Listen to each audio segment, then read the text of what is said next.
If you have been waking up between 3 a.m. and 5 a.m. night after night for no clear reason, I need you to listen carefully. Do not brush this off as coincidence. Do not blame it only on stress, a bad dream, or your sleep cycle, because there was a time in my life before I walked away from the occult when those exact hours were the most active, strategic, and spiritually charged moments of the entire night. I remember watching clocks turn to 3T07Y, 3C21's 4C03 as if an invisible alarm had been set inside people's bodies. Back then, I didn't see it as strange. I saw it as opportunity, because in the Dark Kingdom, those hours are often called the thin window, a time when many people are physically asleep but spiritually unguarded. Let me be clear about something immediately. Waking up during these hours does not automatically mean something is wrong with you. Sometimes God wakes people to pray. Sometimes your spirit is being stirred because heaven is trying to get your attention. But what most believers don't realize is this: the same window God uses to call his people deeper is the very window the enemy tries to exploit. When I was involved in witchcraft, assignments were rarely launched at noon. They were scheduled when homes were quiet, when minds were vulnerable, when resistance was low. We counted on people rolling over, checking the time, feeling irritated, and going back to sleep without praying. But there were always a few who would suddenly sit upright, hearts pounding, sensing something they could not explain. Those were the ones we feared, because awareness breaks strategy. Maybe that is why you are watching this right now. Maybe this message is not random. Maybe you have been waking up because your spirit refuses to stay silent. I did not leave the occult to keep secrets. I walked away so I could expose what operates in darkness and teach believers how to stand in authority instead of confusion. So if this has been happening to you, do not ignore it again. Because what you do in the first few minutes after waking could determine whether the atmosphere around your life shifts or stays contested. Tonight, I want to give you 3 things: simple, powerful, and deeply protective, that you must begin to do immediately when your eyes open during that window. These are not rituals. They are responses of spiritual authority, and the enemy hopes you never learn them. The first thing you must understand is this: not every interruption is an attack. Some interruptions are invitations. One of the biggest lies I believed while serving in darkness was that sleeping Christians were powerless Christians. Because a sleeping believer is often unaware, but an awakened believer is dangerous. There were nights when we monitored patterns, yes, patterns. Who slept heavily? Who tossed and turned? Who woke but did nothing? But there was one type of person we learned to avoid targeting repeatedly: the believer who treated sudden awakening as a spiritual signal instead of an inconvenience. Let me explain something most churches rarely talk about. Between 3 a.m. and 5 a.m., your mind is quieter than at any other point in the day. The noise is gone. Notifications are silent. Responsibilities are paused. Your natural defenses are lowered, but your spiritual sensitivity is often higher. This is why many throughout biblical history encountered God in the night hours. It is why deep conviction, direction, and spiritual clarity often arrive when the world is still. But here is where most people miss the moment. They wake up, feel slightly unsettled, check the time, sigh in frustration, turn over, and drift back to sleep. And the invitation passes. I cannot count how many times we relied on that reaction. Because awareness without action changes nothing. There is a difference between someone who wakes up and someone who responds. When you wake suddenly, especially without a clear physical cause, do not immediately assume the worst, but do not ignore it either. Instead, pause, listen, pay attention to what your spirit senses. Do you feel an unusual urgency to pray? Is there a person that suddenly comes to mind? Do you feel prompted to worship? Is there a heaviness you cannot logically explain? These moments matter more than you think. After I left the occult, one of the first things that shocked me was discovering how many believers were being nudged by God, yet never taught how to respond. They loved God deeply, but no one had shown them that spiritual sensitivity requires participation. You do not need dramatic language. You do not need perfect words. You simply need willingness. Because sometimes heaven interrupts your sleep, not to disturb you, but to position you, to warn you, to strengthen you, to prepare you for something you cannot yet see. And when you begin to treat these awakenings with attentiveness instead of annoyance, something shifts. Fear loses its grip. Confusion gives way to discernment. You stop feeling like a victim of the night. And start becoming someone the darkness cannot easily intimidate. Let me tell you something very few people realize. Waking up is not the critical moment. What you do next is. During my years in the occult, we understood a simple strategy. Distraction is often more effective than direct attack. If a believer could be nudged awake, but then pulled immediately into irritation, confusion, or mental noise, the moment lost its power. And most of the time, that is exactly what happened. Someone wakes up at 30:17 a.m. They grab their phone, scroll aimlessly, check messages that can wait until morning, open social media.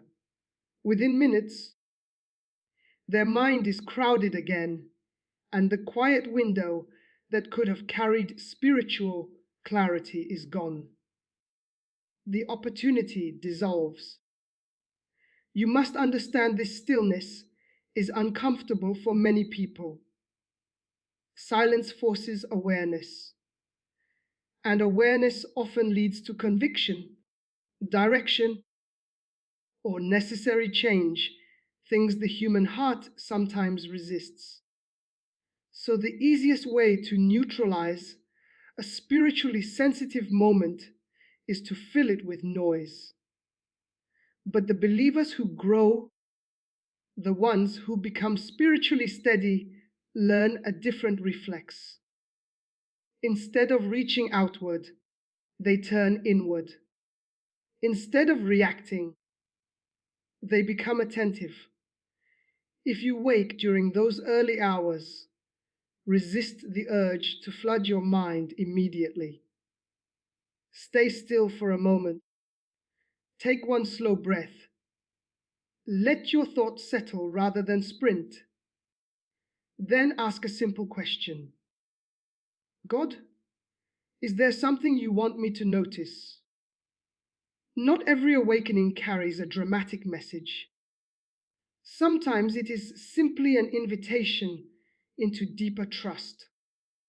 Sometimes it is your mind processing what your heart has been carrying. And yes, sometimes it is just your body doing what bodies do. Wisdom is found in calm discernment, not fear. Never assume that waking up means something is wrong. Panic clouds perception, but quiet awareness sharpens it. There is another reason these moments matter. Consistency builds sensitivity. The more you respond with openness, the easier it becomes to recognize what deserves your attention and what does not. Think of it like learning a voice in a crowded room. At first, everything sounds the same, but over time, you begin to distinguish tone, rhythm, and direction. Spiritual maturity often grows this way, subtly, steadily. I remember speaking with a woman years after leaving the occult. She told me she kept waking at nearly the same hour for weeks. At first, she ignored it. Then one night, she decided to simply pray for whoever came to mind. Unexpectedly, her younger brother surfaced in her thoughts, someone she had not spoken to in months. The next day, she learned he had been walking through a deeply difficult season, but had hidden it from everyone.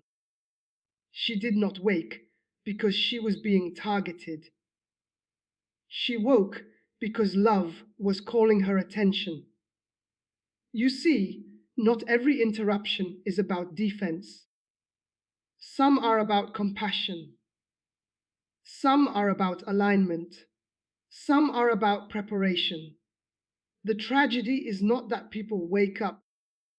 The tragedy is how quickly they surrender the moment without realizing its potential value. So if this happens to you again, remember this chapter. Do not rush to escape the quiet. Do not immediately label the experience as negative. Pause long enough to let wisdom catch up with awareness. Because the night is not always an enemy. Sometimes it is simply a classroom. One of the greatest mistakes I see believers make today is this. They assign a supernatural meaning to every unusual experience. If they wake suddenly, it must be an attack. If the house creaks, it must be oppression. If their heart races, something unseen must be near. But listen carefully to me now, because what I am about to say will protect your mind as much as your spirit. Maturity begins where fear ends. During my years in the occult, do you know what we hoped people would do? We hoped they would panic. We hoped they would exaggerate normal events into terrifying conclusions. Fear makes a person unstable, and an unstable mind struggles to recognize truth. But strong believers are not easily shaken. Here is wisdom many people need to hear. The human body follows rhythms. Sleep cycles naturally pull you into lighter stages of rest between roughly 3 a.m. and 5 a.m. Hormones shift, body temperature adjusts. Even small noises feel louder because the world is quiet. Sometimes you wake up for a very natural reason: thirst, stress, room temperature, a vivid dream, or even something you ate late in the evening. And that is okay. Not everything is spiritual warfare. If you interpret every moment through fear, you slowly train your brain to live in tension. And a fearful heart cannot rest, even when God is offering peace. Let me speak plainly. God does not lead his people through constant terror. Yes, life has spiritual dimensions. Yes, faith calls us to awareness. But awareness is not paranoia. There is a difference. Discernment asks, what is truly happening here? Fear declares, something must be wrong. Do you see the contrast?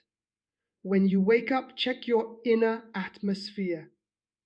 Are you sensing calm? Or are you rushing toward dread?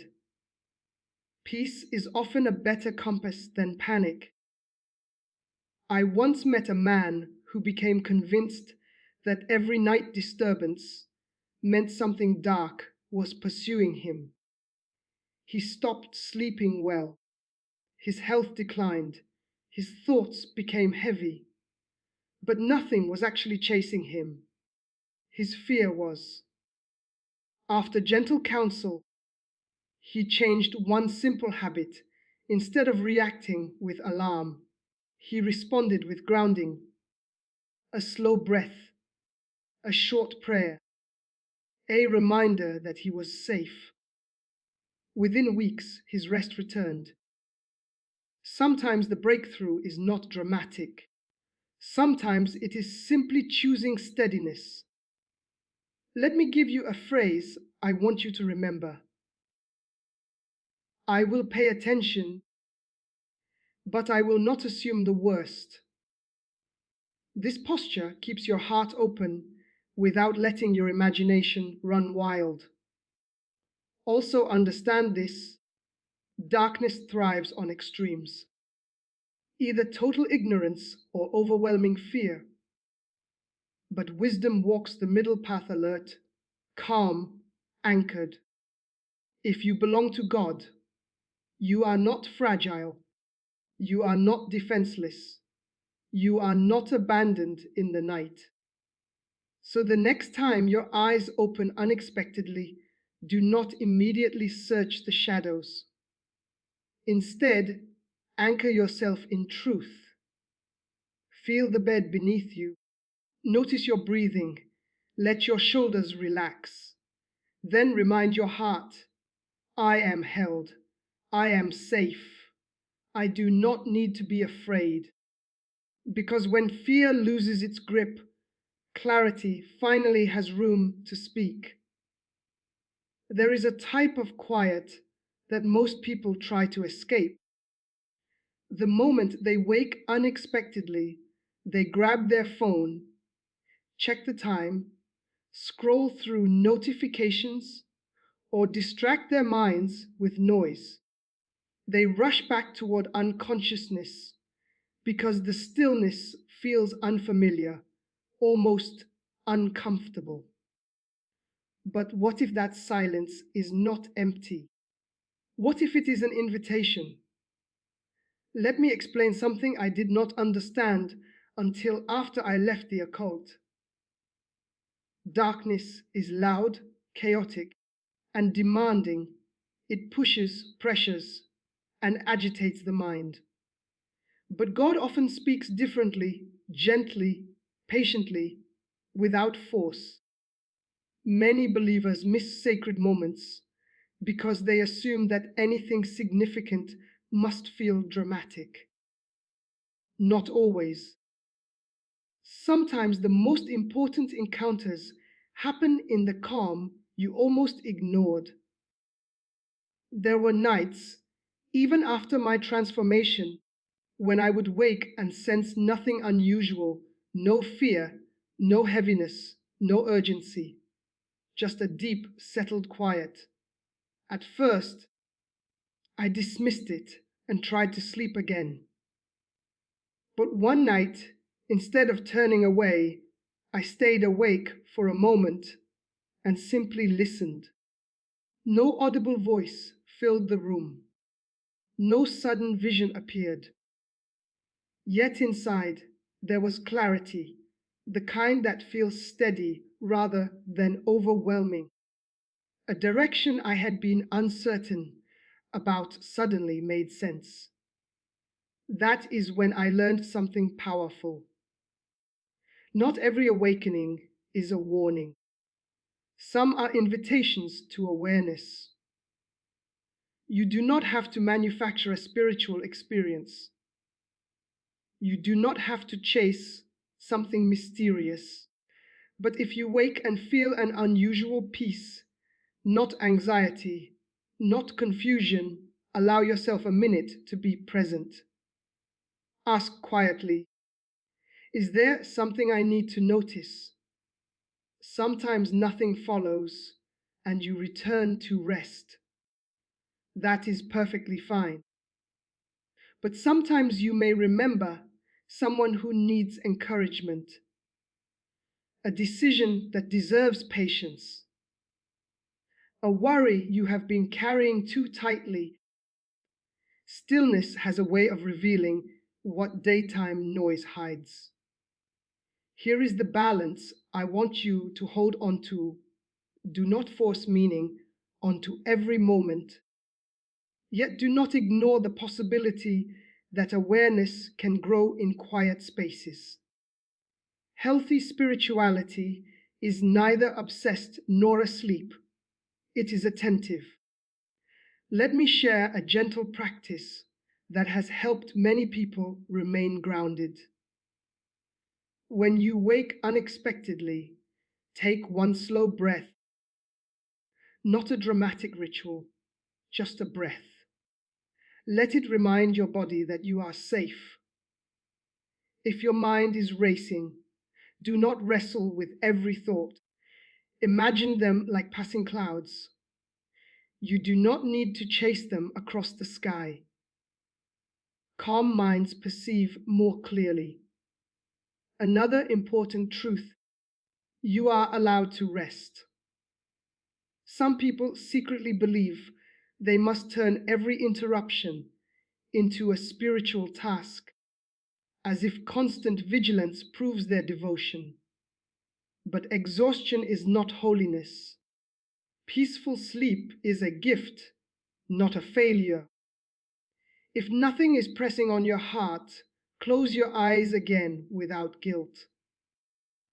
Trust does not strain, it settles. And remember this carefully. You are not trying to become hyper, aware of invisible threats. You are learning to live anchored, steady whether awake or asleep. There is a strength in that kind of life that fear cannot shake. So if you wake tonight and the room feels ordinary, let it be ordinary.